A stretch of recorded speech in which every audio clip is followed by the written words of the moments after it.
সম্মানিত সুপ্রিয় দর্শক শ্রোতা, দেশ ও প্রবাস থেকে যারা আমাদের সাথে সংযুক্ত আছেন, আমাদের ভিডিও দেখছেন অথবা শুনছেন, সবাইকে আন্তরিক প্রীতি ও শুভেচ্ছা জানিয়ে শুরু করছি আজকের নতুন একটা প্রতিবেদন। বন্ধুরা, আমার সাথে সংযুক্ত আছে সুইট একটা মিষ্টি আপু, প্রতিবেদন করবে।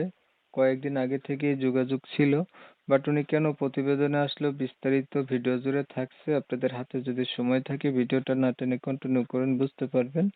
কথা না বাড়িয়ে পরিচয় করাইতেছি। আসসালামু আলাইকুম। ওয়ালাইকুম সালাম। আপু, আপনি কেমন আছেন? ভালো আছেন? হ্যাঁ ভাইয়া, ভালো আছি। ভালো আছেন, ভালো থাকবেন, ভালো থাকাই কামনা করছি। তবে প্রতিবেদনে কেন আসছেন একটু শুনতে চাচ্ছিলাম, বলেন। কেন আছি ভাইয়া? আজকে মা বাবা নাই, ঠিক আছে, ভাই ভাবির কাছে থাকি, অনেক কষ্ট হয়, এজন্য আইসি প্রতিবেদনে, ভালো একটা মনের মানুষের জন্য।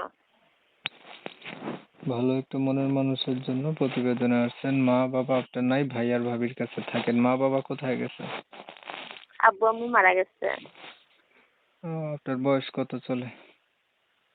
বয়স এখন 19 বছর। লেখাপড়া কতটুকু করছেন? না, লেখাপড়া করি নাই।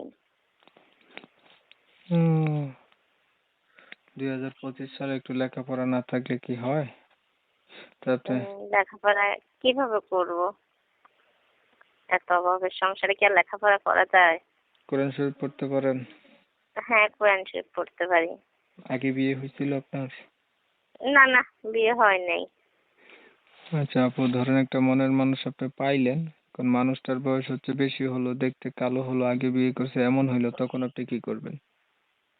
কি করব? সে যদি আমাকে ভালোবাসতে পারে, খাওয়াইতে পারে, সুন্দর মতো রাখতে পারে, তাহলে কোনো সমস্যা নেই, দিয়ে বসবো। মানে আগে বিয়ে করলেও অসুবিধা নেই যদি আপনাকে ভালো মতো রাখতে বউ পারে। আগে বিয়ে করলে সমস্যা নেই, বউ না থাকলে। তার মানে বউ থাকা যাবে না, বউ না থাকলে হবে। না না। আচ্ছা ঠিক আছে, আপনার বিষয়টা একটু ক্লিয়ার করছি আমি। দর্শক শ্রোতা শুনছিলেন, এই যে আমি কথা বলছিলাম, এই আপুটা কিন্তু চমৎকার সুন্দরী, কণ্ঠ অনেক সুইট মিষ্টি।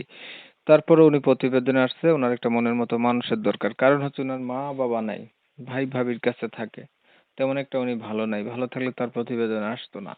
তো লেখাপড়া ওনার নাই, কিন্তু তারা হচ্ছে এগুলা শুনেও তার সাথে কথা বলতে ইচ্ছুক বা তার পাশে থাকতে চান বা তাকে বিয়ে শাদী করতে চান, তারা চাইলে তার সাথে কথা বলতে পারেন। আর ওনার নাম ঠিকানাও জানতে পারেন। আমি ওনার নাম ঠিকানা কমিউনিটি গাইডলাইনের কারণে নিতে পারি নাই।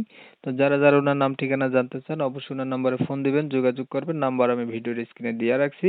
আপনারা হচ্ছে আপনাদের মূল্যবান সময়গুলি নষ্ট করছেন, ভিডিও দেখছেন। ধন্যবাদ সবাইকে। সবাই ভালো থাকবেন, সুস্থ থাকবেন।